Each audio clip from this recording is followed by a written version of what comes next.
Hi, I'm Hope Witkowski, your host of Senior Scene. Did you know that falls are the leading cause of broken bones and injuries leading us to go into the hospital? According to the National Council on Aging, 1 in 4 seniors aged 65 and over fall every year. On today's show, we're going to meet some seniors who've taken falls and learn secrets on how we can prevent those falls.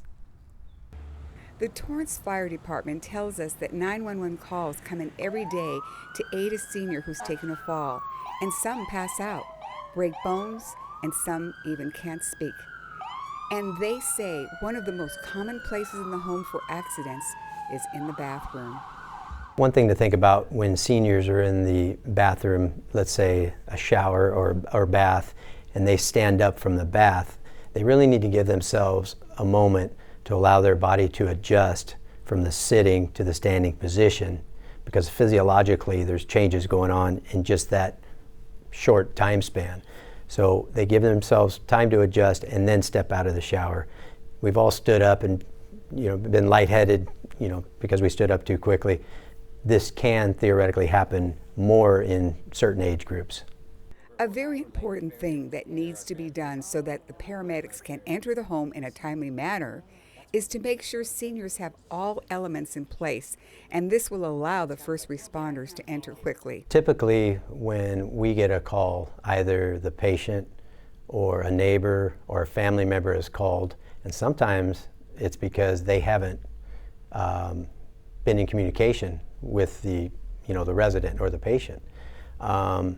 Occasionally, our residents have a medical alert alarm that they wear, so if they do fall or have any medical issues, they can push that alarm, and we are alerted through our dispatch to respond on that resident.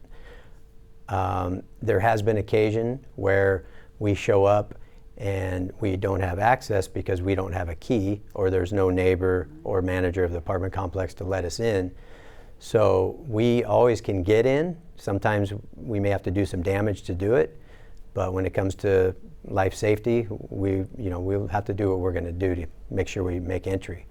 When we do get in, on occasion, we have found patients that have been there on the floor overnight because they didn't have any way to communicate, to get help coming, and we were alerted through a family member that wasn't able to get in contact with them. Having all your medical history in place for the first responders is really a life-saving thing to supply. The emergency team is making guesses on what condition of health the senior is in and must start from scratch. When we arrive on scene and assess a patient, they're unable to communicate with us, and we have no information about that patient, we always investigate in the immediate area to see if they have any identification or a lot of times people will have their medications nearby. So that'll give us their name, that'll give us a general medical history. And then we're always going to take the patient to the hospital and treat them depending on their injuries or medical condition. When we arrive at the hospital, we let them know what we found. Our concierge doctor gives us a look at what happens to adults as they pass their 65th birthday. What causes these falls and their balance problems? Her field as a geriatrician is to help this age group through the aging process, giving them the information on how to prevent these falls. When you come to a geriatrician, you're going to be getting a comprehensive geriatric assessment. This basically means that we go over all different aspects of your health, not just medical, but psychosocial, biological. We do a comprehensive review of your medications, and we really look at you in the setting of a whole person as opposed to just a medical problem. Dr. Lauren sees patients of all ages and says it's not about the age, but how they have taken care of themselves. Age is just a number. We truly believe that here. I emphatically believe that. You can see a 55-year-old who is as frail and as sick as a 95-year-old, and you can see a 95-year-old who's as healthy and vibrant as a 55-year-old. So physiologic age is really the basis of how I categorize patients as opposed to just their chronological age. We all want to age successfully, but what are the secrets that we should know and then start living the instructions that our doctors tell us to do? As you age, there's a couple of or several diseases that happen to the eyes that are going to increase your risk of vision impairment, which impair your gait and balance, because you use your vision to see where you are in space. And you can test this on yourself. If you close your eyes and lift one leg up, you lose your balance. And that's because you need more than one sense to keep your balance right. So things like macular degeneration, glaucoma. And by sharing their health history with their doctors, they can better help access what is going on, especially when things may not be working as well as when they were younger. Cranial nerve 8 is responsible not just for hearing, but also for your balance. So hair cells actually also tell you where you are in space. So there are little nerves that are present that can tell you where you are in space, and you also have little rocks in your ears. We call them otoliths.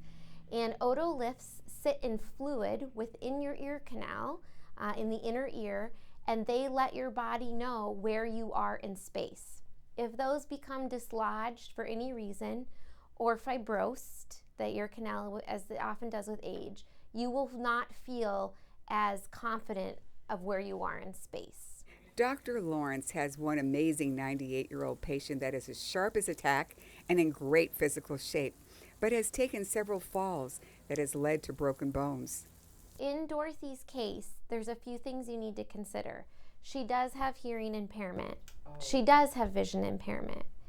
As you age, the one thing I didn't get a chance to say is about the proprioception. So I often call this the sixth sense. And it's the ability to know where your limbs are in space. And you have peripheral nerves that do that.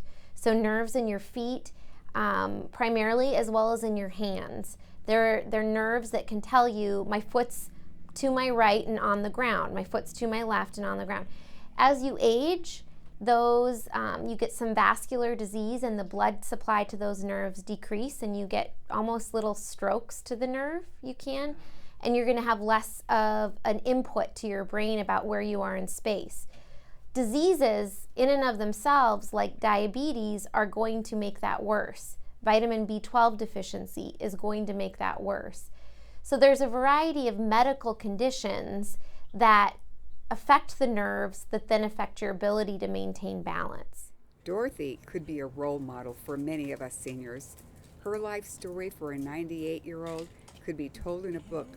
When meeting her, you might be surprised at how active she is. The war started that year, or we got involved in it that year. And I had a job in the civilian arm of the Air Corps. It was called an occupational analyst. I did that for a year and drove all over different air bases in Northern California. And I met the man who eventually became my husband. But he was a pilot, shot down during the war, or was a POW. Wow. And we married after the war, obviously. Dr. Lawrence applauds the life that Dorothy is living and how she is still so engaged in the outside world. She wants to remind us that when a doctor tells their patient to be careful when they are moving around in this world, that they take it seriously. She understands the negative stigma that a senior might find by using a walker or a cane. There's a couple of issues that I think lead to falls unnecessarily more commonly than anything else. One of them is pride. So for reasons that are unclear to me after I've seen all of the devastation that falls can do, people do not want to use walkers and canes. They're life-saving in many situations and absolutely need to be used so that people can keep moving. The worst thing you can do for yourself if you need a walker or cane is not just not use one, but stop moving, which is often what happens because you're afraid to move, because you're afraid of falling. If I had a magic wand, I would absolutely, I would tell people that you need to put your pride aside and intrinsically have the self-esteem to know your worth, to, move forward despite what other people are saying about you or thinking. That's what I try to instill in my kids, and I try to instill it in my patients too.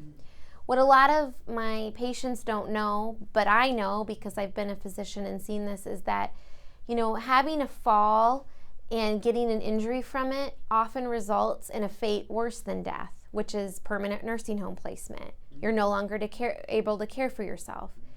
And so I try to put a healthy fear of falling into my patients, which is, listen, you need a walker. If you have a walker, you're not going to fall, or you're less likely to fall. Another patient of Dr. Lawrence is John. He also took a few painful falls recently, and you might be surprised to find out why. There's a cascading event in medication prescription, which is that I prescribe you a medication for your diabetes, and then this medication causes nausea. So then I prescribe a medication for your nausea, and the medication for your nausea causes you to be constipated. So then I prescribe you a medication for that. And then it's this whole drug cascade where if I had just changed the diabetes medication to begin with, for which you were having side effects, the entire, polypharmacy issue could be eliminated, thus reducing your risk for falls. So I wouldn't say, every medicine isn't needed, and one of the biggest problems seniors have is that they are looked at as a list of diseases. I can't say that enough. They have heart disease, kidney disease, diabetes, high blood pressure, and that becomes them. It becomes their list. And then a medicine is matched to each of those diseases, when in reality, they're a whole person that lives in a certain environment with certain limitations, and if you don't consider those, you are doing them harm. It was his medication that were interacting with each other, causing his serious life and death events. It happened when he was having a procedure done at the hospital. I wasn't beating fast enough. It was down into the 40s and got even down into the 30s. It was irregular, and several times I actually died for 3 or 4 seconds. Wow. In fact, when I was waiting to have it done, I died for 6 seconds. Nurse ran in and says, "You just died for 6 seconds." So it was very serious. John now boasts about the different types of walking assistance tools he now owns. He loves the freedom he's getting around, and he has no worries about what people think of him as he's using them. I have different kind of walkers, not just the one. For instance, in the house itself, I have a wheelchair, and I fold it together, and I use that to go around my house with that, because it has 4 wheels to it, gives me good balance, and I also put something in between there if I want to carry it around. And then when I go outside, I have a 3-wheeler when I go shopping or get out of the car. And then I have another one with 4-wheelers, 2 of those. So it's... The 4-wheelers are walkers? Yes, they have a seat in them. Oh, they have a seat. And that's the one I use when I go to the park to feed the squirrels, because then I can go and sit down. And I usually, in a case like that, I usually try to walk a mile in the park. And that way I'm able to sit down, and the squirrels know me now. Dr. Lawrence informs us about the different ways we can improve our stamina and balance as we age. It was fun for me to spend some time with the 98-year-old Dorothy as she gave us a look at some of the types of exercises she does at home and also when she goes to the gym. A study came out that looked at what the best exercise was for aging muscles. And they compared normal exercise, which would be endurance, to weightlifting, to something called high-intensity interval training. High-intensity interval training is where you work very hard for a period of 3 minutes, you rest for 3 minutes, and you alternate it with working hard and resting. And this can be riding your bike, working hard in the pool, running, depending on what your physical limitations are. It actually changes the DNA within an older person's cells when they do this kind of exercise, the high intensity interval training. It is such an amazing thing that we have this science, that to know that when I recommend to my patients that they do the high intensity interval training, they are literally changing their cells to be stronger, younger, more durable.